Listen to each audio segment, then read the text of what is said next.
Hello and welcome to China Talk. I'm your host, Jordan Schneider. Last week, dozens of soldiers died on the China-India border in the Himalayas.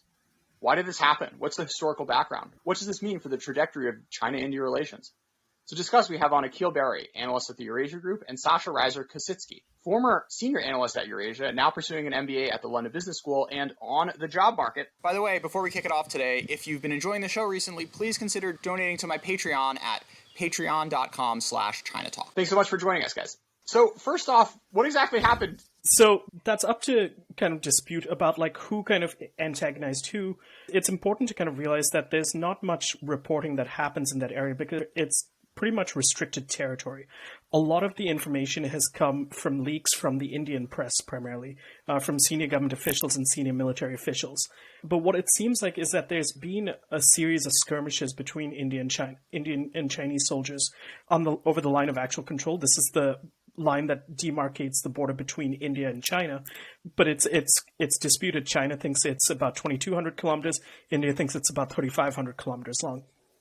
So these kind of like skirmishes happen every single year around this time. So as soon as kind of the temperature heats up, tempers heat up as well, because it's a very unruly environment. So what kind of seems to have happened is that there was a skirmish, whether or not it was a planned ambush or not, it depends who you ask.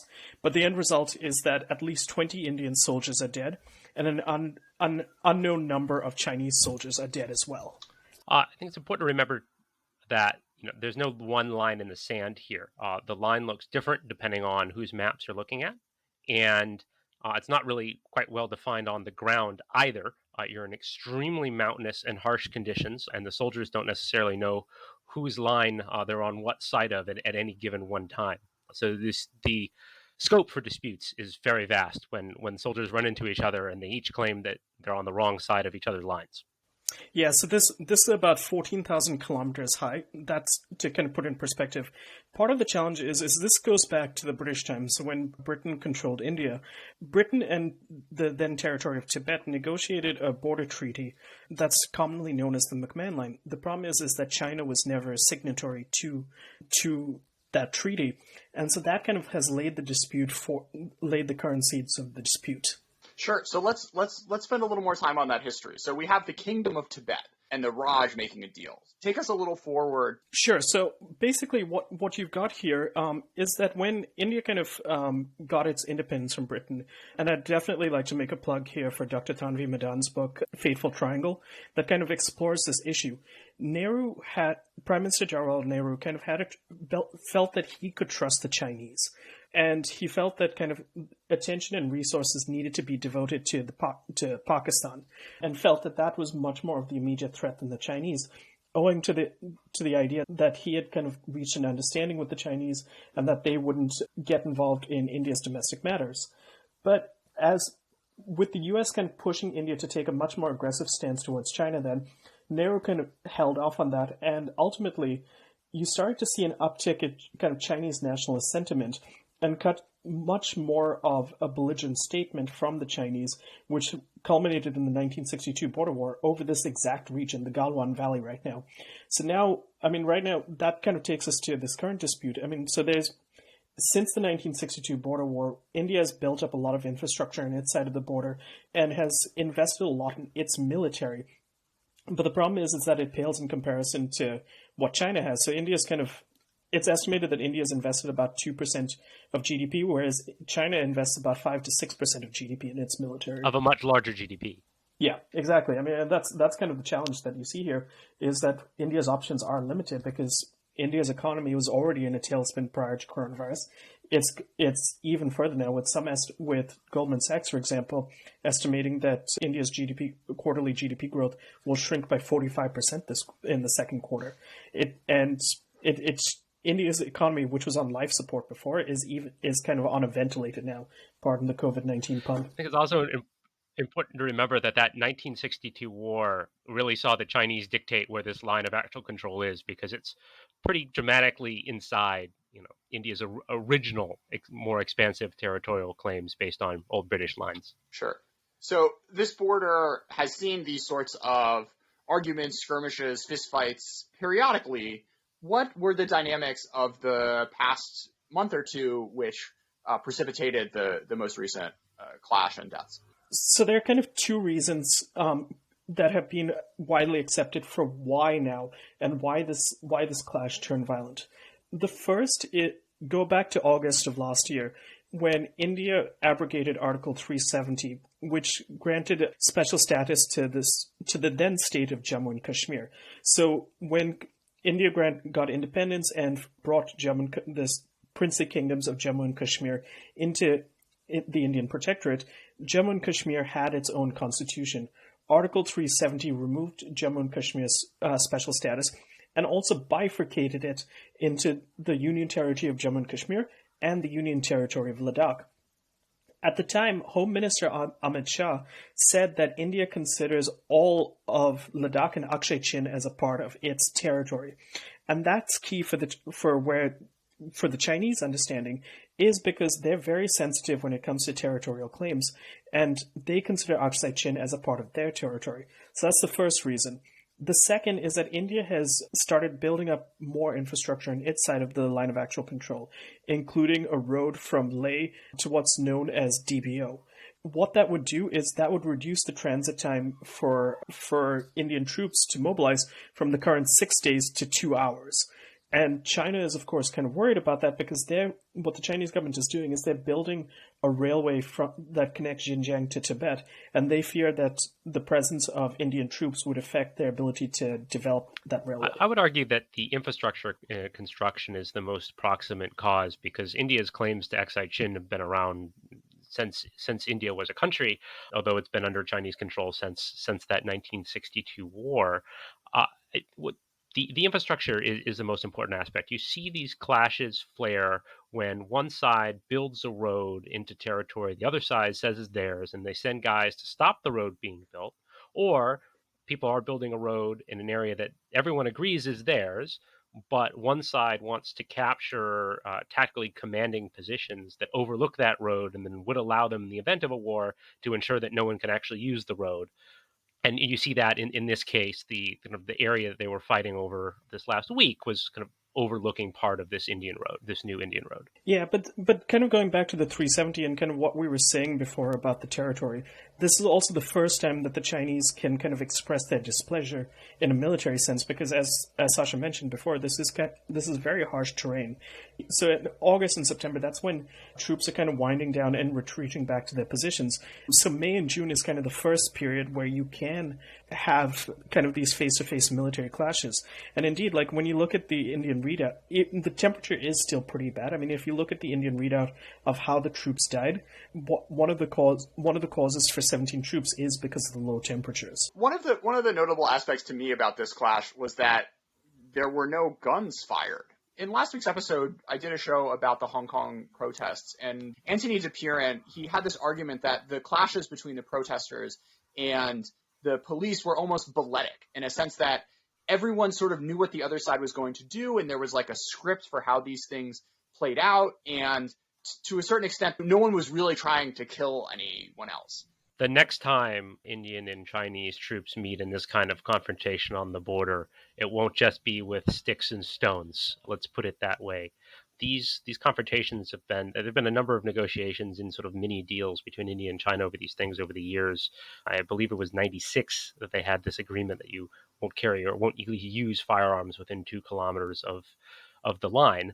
But as we learned today, the Indian government has sort of changed those rules. And if it looks like the Chinese are coming in hot with the sticks and stones, bullets are going to start flying and things are going to get worse before they get better. Yeah, and there was that debate within India about why didn't the military use it? If you're under threat and if you're under attack, why didn't they fire? And the question is also, and this has been endlessly debated in India, is even if they were carrying firearms, were they carrying bullets? And if so, when you see your commanding officer under attack, why didn't you attack back? They're not going to make that mistake again. Yeah, I mean, and especially now that kind of Modi is under this domestic pressure. I mean, as we've kind of seen, is that the opposition Congress Party, the only other national party in Indian politics, they've been asking, why did Modi allow this to happen? And especially given that Modi has projected himself as a strong individual on foreign policy. During his first campaign, he talked about a 56-inch chest. and how he will always protect India. So there are legitimate questions about what happened and did India misread the situation? So can you guys walk me through like why this matters? Aside from a sort of national pride, this is, aside from national pride issues, you can't even make the claims that you do in the South China Sea that, there's oil underneath. There are fishing regions that people would like to, get their cod from or what have you. What is sort of driving this? Is it really all just national pride at stake? Here, Akil might disagree with me, but I'm with you, Jordan. There's almost no practical value to not all of the disputed areas, because remember, there's lots of them. But in this case, in the western sector or in the dock in those mountains, there's nothing there. This is a matter of not wanting to give up 1 inch of territory to the enemy. It's partially that. Also there are strategic concerns. Because as you've kind of got China building inroads into Xinjiang and Tibet and kind of encroaching on India's territory, this is also emblematic of China's influence in India's neighborhood. If you think about it, India's relations with all of its neighbors is markedly worse than when Prime Minister Modi came to power. So, of course, you've got the ever-present Pakistan relationship, which is even worse than it was before, and that's hard to do. You've got Sri Lanka, where you've got the Rajapaksas, who, while India has made attempts to engage them quite early on, when the day after Gotabaya Rajapaksa's election, India's foreign minister was on a plane to Colombo to meet him and extend well wishes, and the Rajapaksas' first trips were to India, but you cannot deny their admittedly pro-China lean. Now you've got a situation in Nepal where the Nepali government has made a new map which contains territory that India claims as its own, the state of Uttarakhand, and this was unanimously endorsed by the Nepali parliament. One of India's military commanders said that the Nepalese were doing this at the behest of the Chinese. Now also you've got Bangladesh, which was one of the success stories of Modi's foreign policy. Securing a land boundary agreement with the Bangladeshis, Prime Minister Hasina and Prime Minister Modi seem to have a good rapport, but now China's gone ahead and offered tariff-free market access to 97% of Bangladeshi products. So while we talk about the Quad, India, the US, Australia, Japan kind of focusing on encircling China, at the same time, China has encircled India. And so this is much more about India's place in its neighborhood and China encroaching on India's traditional spheres of influence. Is there a way in which China gains cred with the Pakistanis, with the Nepalese, by doing these little border clashes? With the Pakistanis, sure. I think it's important to remember that this area of kind of Greater Kashmir, if you will, all claimed by India.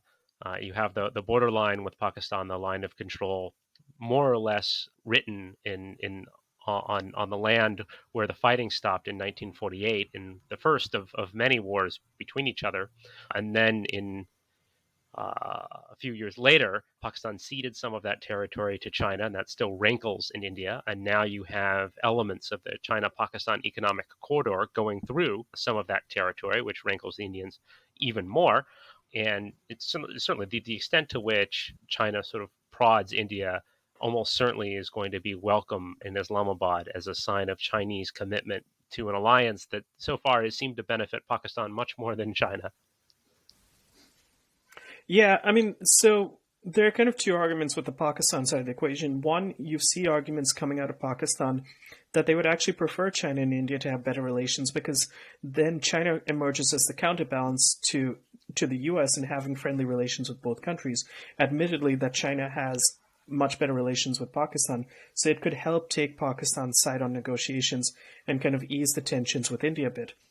The other point, kind of going back to the border thing, one kind of theory that's circulating in Pakistan right now is that the Chinese claim to the Galwan Valley could lead to pressure on the Karakoram Pass, which is controlled by India. And this goes to when Pakistan ceded the Trans-Karakoram tract to China in 1963. They've wanted it to be a tri-point between India, China, and Pakistan, but it's hard to imagine that there would be any attempt by the Chinese and Pakistanis to try to revise that border point, as it's one of the few points that makes sense as a border. So there are kind of questions of if China could use this prodding India in the Galwan Valley to create an alliance with the Pakistanis to put pressure on India on the border. But I don't see it as likely right now because Pakistan has its own issues. And as Sasha said, I mean, the China-Pakistan friendship is very, very much one-sided in favor of China. I would argue in favor of Pakistan. They've got more out of the Chinese than the Chinese have ever gotten out of them. But well, I mean, but the thing is, I mean, it's if you kind of look at the economy of Pakistan, it's in complete shambles. I mean, they've gotten infrastructure, sure, but they don't get tax revenue because when you've got CPEC construction happening, those funds aren't going to Pakistani companies or to Pakistani workers. They're all going to the Chinese. So that deprives Pakistan of much needed tax revenue that it needs. And it denies Pakistani companies, I mean, admittedly, they may not pay taxes anyways, but that does put pressure, that puts further pressure, fiscal pressure on the government, which is already struggling to pay off its debts. But it's not like that money was going to come from anywhere else, and there would be like a better or more effective source of it. Show me any other entity willing to risk tens of billions of new infrastructure investment in Pakistan. No, agreed. I mean, agreed on that point that no one was willing to invest in Pakistan. I mean, it's kind of like Sri Lanka. No one was willing to invest in Sri Lanka in the civil war. But, I mean, now you're seeing that China is not willing to kind of forgive any Pakistani debt, unlike with Africa. So in essence, I mean, this creates a cyclical crisis where the debt burden just keeps getting bigger and bigger and bigger. So yes, I mean, Pakistan has gotten some infrastructure, but it hasn't kind of pushed forward Pakistan's development. It's fair. CPEC is much more of a geostrategic move than it is an actual economic move. It's not going to generate any returns. The debt is utterly unsustainable. The idea that it will spur amazing amounts of new economic activity is probably flawed. You're going to have a lot of underutilized assets in white elephant projects, but it does bind Pakistan and China closer together, and it does, arguably at least, it's still not proven in reality yet, give China more sort of naval access to the Western Indian Ocean. But overall, I would still argue that infrastructure investments are better than no infrastructure investments. And if China's the only game in town, it's the way we're going to go. Well, I would argue that, I mean, like, for example, Western companies do want to invest in Pakistan's infrastructure, but the problem is you can't compete with Chinese costs and the political capital between Chinese and Pakistani leaders. I mean, you've got now the phase 2 of the China-Pakistan FTA. Like when you talk to companies in Pakistan, they say their belief is that they cannot compete economically with the influx of cheap Chinese goods, even if the Pakistani government gives them a significant amount of subsidies. The manufacturing cost in China is just that much lower, and it's prevented the development of any industry in Pakistan. And that's, I mean, and yes, I mean, Western companies do want to invest. I mean, we saw that Secretary of Commerce Wilbur Ross went to Pakistan after President Trump's trip to India to promote investment opportunities. But until kind of the business environment improves and companies believe that the market isn't skewed towards the Chinese, no other company is going to be able to invest in Pakistan. Sasha, I remember we had a long conversation about like a dam a while ago. So that's less of an issue in this particular region from the Chinese side, but there are a number of rivers that go between India and Pakistan, and China, India and Pakistan, or China and Pakistan and India, and there's lots of concern on all sides that if one side or another builds a big dam, they could cut off the downstream people from water. There have been a number of negotiations and treaties around these, depending on which river, which area, and who's involved. And there's been threats on sides whenever tensions get really hot that, hey, we will build these dams, or we're going to abrogate these treaties, or, our treaties allow us X number of water rights and we're only using a small percentage of that. And now we're going to use 100% of our quotas on this water from these old treaties, regardless of how much water there may or may not actually still be downstream. And it's certainly an area of kind of long-term tension, because if you look out of a multi-decadal time horizon, water shortages in South Asia as a whole get much worse rather than better. So the water in those rivers is going to become more important strategically. But in terms of these immediate border clashes, water really hasn't been that big on the agenda. If things get worse, you'll start to see water threats come back on the table in a big way. All right, so what's Modi's next move? So military-wise, India is limited. I mean, yes, there is the argument that India's troops are better equipped to handle the high atmosphere and better better equipped to understand the terrain. But quite frankly, as I mentioned before, India has not invested a significant amount in its military, unlike China. I mean, and India's GDP pales in comparison to China. Yes, India is one of the world's largest economies, but under Prime Minister Modi, it has not seen the economic growth that you saw during the first Manmohan Singh government.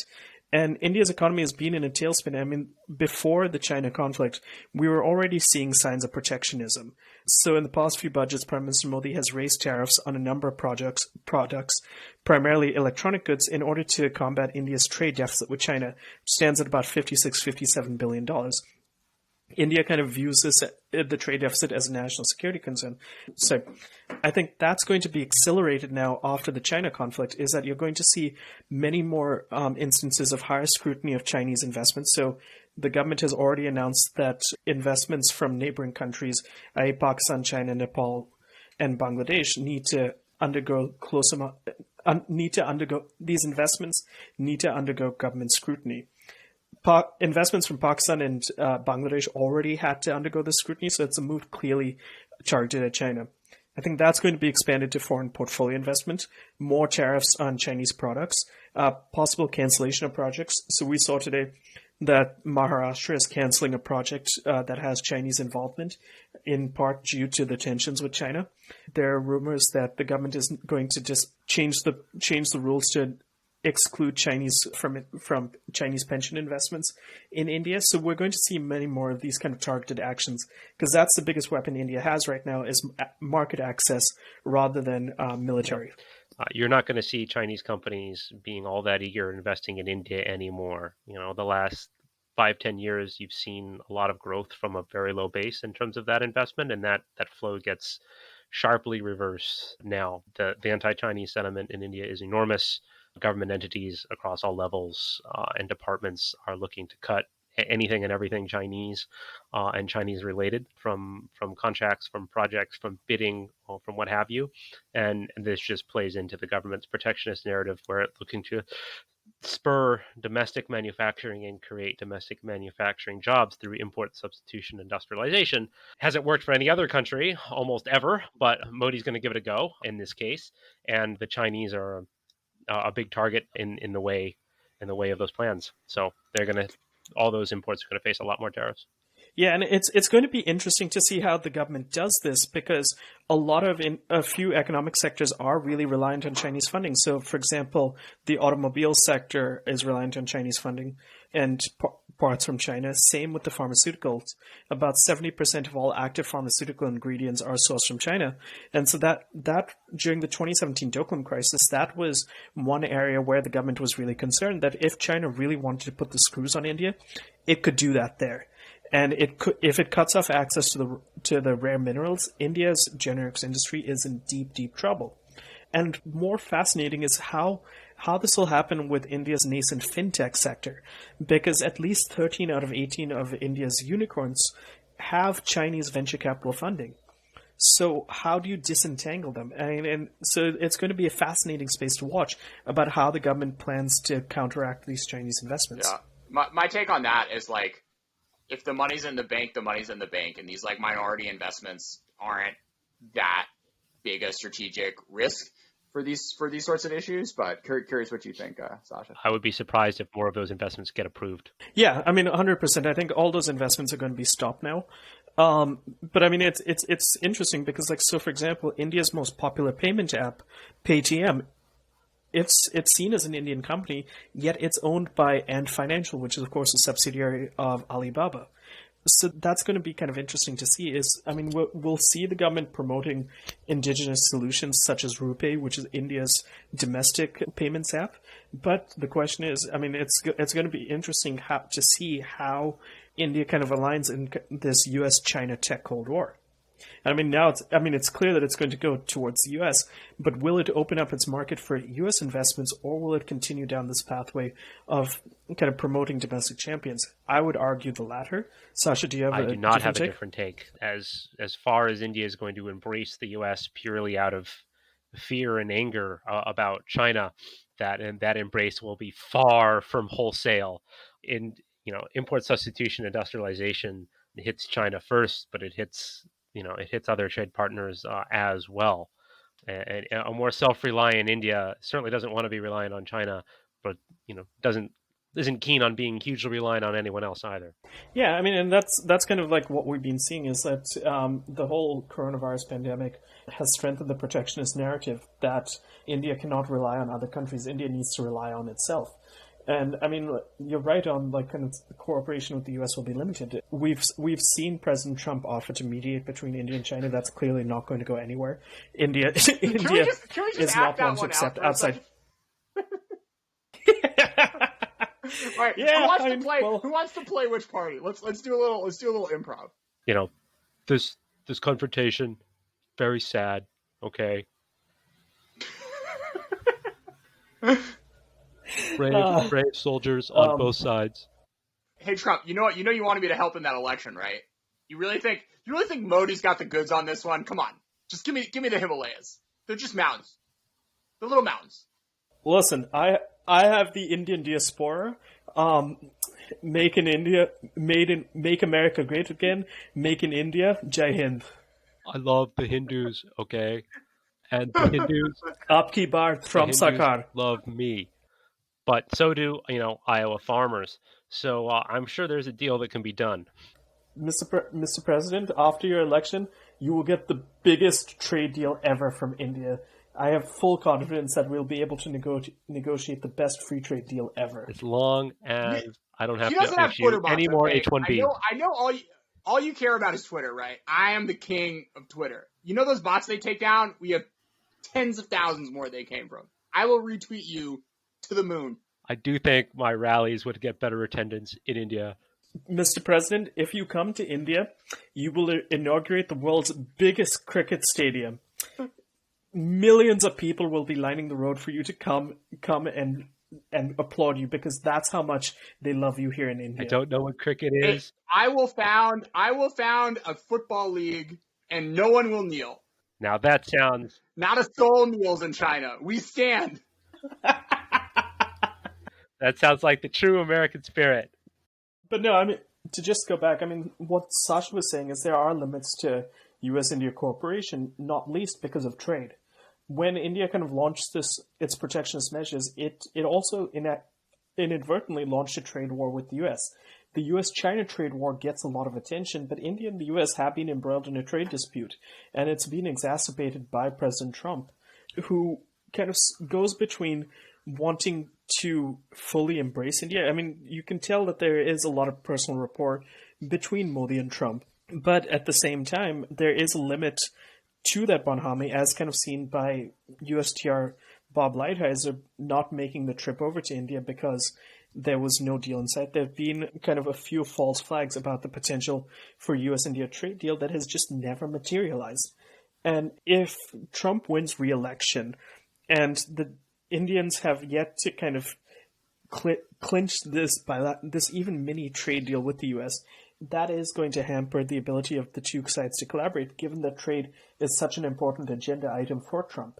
At the same time, the defense relationship has been growing, but as kind of is pointed out often, is that India is trying to attract more manufacturing jobs. It's trying to promote Make in India. So the question is when Trump wants you to buy U.S. weapons manufactured in the U.S., whereas India wants you to come set up manufacturing facilities in India and make the weapons there and transfer the technology, there's going to be a real clash of heads there. The fundamental issue that dogs pretty much every Indian trade negotiation is that India is competitive in very, very few lines of goods. The Indian competitive advantage is mostly, not exclusively, in services that require some level of free movement of people. And that's certainly not an area where leaders like Trump are particularly keen on negotiating. And you have the exact same issue with the UK as well, in talks, off and on talks over the years about a post-Brexit trade deal. The Indians always demand free movement of people. The other side always says no, and things go back to square one. Vast majority of trade deals are focused on trade in goods, not trade in services. India's historical negotiating position is, we'll open up for more trade in goods. You have to open up for our services at the same time. And it's been a very tricky line for them to walk, and it hasn't been particularly successfully walked in pretty much any Indian-China negotiation in recent years. Yeah, I mean, and that's why the RCEP, the Regional Comprehensive Economic Partnership Agreement talks failed, is because India sought more market access for its services industry and felt it wasn't getting adequate market access from China because, I mean, China's Great Firewall prevents India's IT services market from effectively operating there. So now that the India-China conflict has reached a crescendo, we're not going to see India go back to RCEP. And unfortunately, while the best tool that India has right now is to kind of lower barriers to investment and encourage trade and integrate itself into the global supply chain, it's not going to do that, and it's going to continue falling further and further behind China. There is the argument that India is better poised in the long run because the average age in India is 30. It has a young workforce, but unfortunately, until there's job creation and the government kind of views business not as an enemy but as a partner, India is going to continue to lag behind China. When China's economy is multiple times bigger and growing at a faster rate per year, India continues to fall further behind year after year. And I don't see that changing anytime soon. I mean, if there's one thing that the government has kind of shied away from, it's economic reform and growth. I mean, when Modi first came to power, you saw him unleash a number of reforms, including goods and services tax, bankruptcy reform, increasing foreign direct investment in insurance to 49%. And there are expectations when he got elected to a second term that he would do the same. Instead, because the government has continued to lose state elections, it's shied away from the economic reform agenda and empowered the protectionist and the social agenda. And that's come to a detriment of India's economy. I think it's interesting that we've spent all of our time talking about the western border between where India, Pakistan, and China are all nearby. We haven't talked about the eastern border, which is also disputed in many cases, where it's much clearer. Well, there's no Pakistan in the mix, obviously, in the east, and where the strategic considerations are actually tend to be larger. That's where you have more of the rivers, and that's where you have Chinese incursions in areas that could potentially, at least theoretically, threaten to cut mainland India off from northeastern India, that very small area around Siliguri, over the top of Bangladesh, between Bhutan, China, and Bangladesh, where you have China claiming different chunks of, or at times all of, the entire state of Arunachal Pradesh as South Tibet, especially around Tawang, where past Dalai Lamas have come from. That's still a live burn issue. There's still standoffs and fisticuffs that have happened recently in those areas, and we'll probably see more. This isn't just limited to the Western sector, Jordan. Yeah, I mean, and I think that's kind of what the fear is in India right now, is that the government is focusing all of its efforts on countering Chinese aggression in the Galwan Valley. It's taking its eye off the ball in other forms of Chinese incursions. There's 2,000 miles of area that's more could be under dispute, depending on what side of the bed Beijing wakes up on in the morning. There's like the meme, right, that like China is so strategic, and they're learning from ancient like warring states philosophers and really understand how to do these geopolitical things. But it seems like there aren't a lot of upsides from Beijing's perspective for picking this fight. Are there any other aspects that I'm missing to this? I mean, there is kind of the argument that China and Beijing are trying to use this to show countries in Southeast Asia that, look, if a mighty country like India can't stand up to us, what chance do you have? And it kind of, from what we've talked about with our colleagues, is that this is more emblematic of increased Chinese aggression and Chinese assertiveness in a post-COVID-19 era. You've seen incidents in the South China Sea. You've seen Hong Kong. So tactically, to me, it doesn't make sense about why you would want to pick a fight with India right now. It's picking a fight where a fight didn't need to be picked. And as a result, you're harming your market access and the ability of your companies to invest in India, a growing market. Now, yes, India only accounts for about 3% of Chinese imports, but it is still a growing market, and that's one of the main reasons companies invest in India. Is yes, it is a headache and it is a challenge to do business, but at the same time, it is a market of 1.2 billion people. I see it as a kind of a long-term strategic blunder, because the message to the Indians is very stark. they're being pushed to embrace the United States, Australia, Japan, much still won't be comprehensive, but more comprehensively and more rapidly than they would have otherwise, under the logic that the enemy of my enemy is my friend. China benefits from having an India that's much more kind of standoffish and less likely to take a side or get involved in disputes China has in areas thousands and thousands of miles away from India in the South China Sea and others. And India has historically not done or said a whole heck of a lot around those areas, a little bit, but not very much. And given the anti-Chinese sentiment in New Delhi right now, I think it's safe to say that we'll see a much more active India, an India that's much more willing to engage with other countries that aren't very happy with what China happens to be up to on any given day, and much more cooperative with those countries to try and foil Chinese interests whenever they see a good ability to do so, regardless of where those interests may or may not be. That kind of goes to India's typical attitude of it's tried hard not to antagonize China. It tries to portray its actions as kind of for the common good, and it tends not to name China directly. I mean, even with the FDI policy, it didn't say, it said neighboring countries, even though the policy was clearly targeted at China. It's tried to not get too close to the US. Yes, the relationship has gotten better, but it's tried to kind of balance the US and China, because at the end of the day, China's on India's border, not on the US's. But I think Sasha's right. This is going to accelerate a trend of India kind of collaborating much more openly with Australia, Japan, and the US, and possibly in its version of the Free and Open Indo-Pacific, which kind of focuses right now on the Indian Ocean region. You may start to see India take a more aggressive stance in the South China Sea, which has long been the desire of many Southeast Asian countries, that they've wanted India to have a presence there. Yeah, I by and large agree with you guys. Like, it's one thing to pull off salami slice tactics in the South China Sea when, you're talking about water and building these like islands in the middle of nowhere, but doing the same thing on a militarized border where people die when you take this sort of activity is a much more aggressive and potentially self-defeating tack. Especially at the point where and especially when it's two nuclear powers. It's two nuclear powers going up against each other, and yes, there is no first use doctrine on both sides, but it's still an unnecessary risk. Especially at the point where the next time angry patrols meet each other on some godforsaken mountain somewhere, they're not just going to be using clubs. Yeah, it has the potential to get much more deadly, much faster next time. And there will be a next time. Yeah, this happens every year, and next year it's going to be much more violent and much deadlier. The one other thing I will add is I remember it was years ago. It was about 10 years ago now. I was at a conference in college, and there was a sort of a distinguished strategic thinker, but on the ultra-nationalist side from Delhi.